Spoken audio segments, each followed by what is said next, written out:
दोस्तों, look back in anger John Osborne द्वारा लिखा गया एक फेमस प्ले है जो 1950 के दशक के ब्रिटिश सोसाइटी के एंगर एंड रिसेंटिमेंट को एक्सप्रेस करता है। यह प्ले मेनली जिमी पॉटर नाम के एक यंग पर्सन की स्टोरी है जो अपने लाइफ, रिलेशनशिप्स एंड सोसाइटी के प्रति डीप एंगर और होपलेसनेस से भरा हुआ है। दोस्तों, ये प्ले ब्रिटिश थिएटर में एंग्री यंग मैन आंदोलन का एक सिंबल बन गया है।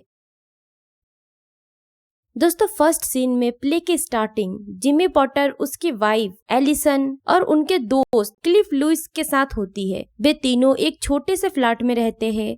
जिमी, जो एक एजुकेटेड पर्सन है, एक कैंडी स्टॉल चलाता है जिससे वे सेटिस्फाई नहीं है।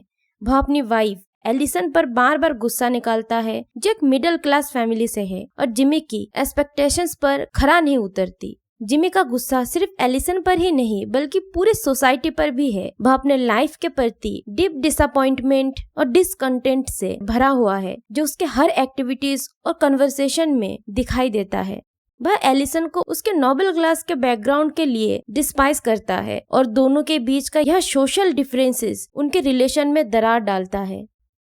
दोस्तों, सेकंड सीन में एलिसन की पुरानी दोस्त हेलेना चार्ल्स उनके पास रहने आती है। हेलेना जिमी के प्रति सिंपैथी नहीं रखती और उसे अपने फ्रेंड एलिसन के लिए डेंजरस मानती है। दोस्तों, हेलेना एलिसन के पेरेंट्स से कांटेक्ट करती है और उन्हें जिमी से अलग होने की एडवाइस देती है। लेकिन इसी बीच एलिसन को पता चलता है कि वह प्रेग्नेंट है, लेकिन वह इस जानकारी को जिमी से छुपाती है।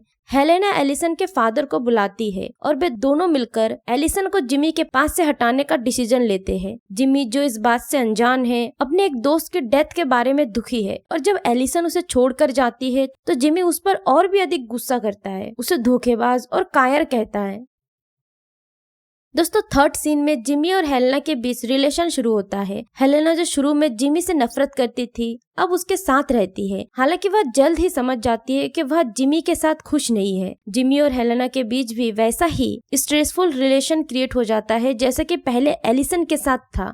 कुछ टाइम बाद एलिसन वापस लौटती है जो अब एबॉर्शन कर चुकी है और फिजिकली एंड मेंटली टूट चुकी है। दोस्तों, फिर हेलेना को यह फील होता है कि जिमी और एलिसन के बीच एक गहरा जुड़ाव है जिसे वह कभी समझ नहीं सकती और फिर हेलेना जिमी से अलग हो जाते हैं और एलिसन के लिए रास्ता छोड़ देती है।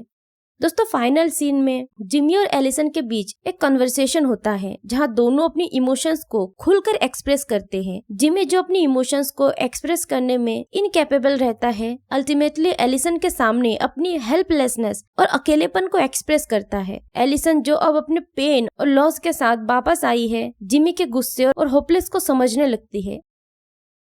दोस्तों, अल्टीमेटली वे दोनों अपने पुराने प्ले में वापस आ जाते हैं जिसमें वे एनिमल्स की तरह बातें करते हैं और एक दूसरे के प्रति अपनी सेंसेशंस को एक्सप्रेस करते हैं। हालांकि उनके बीच का स्ट्रेस एंड पेन अभी भी बना हुआ है, लेकिन वे एक बार फिर से साथ रहने का फैसला करते हैं।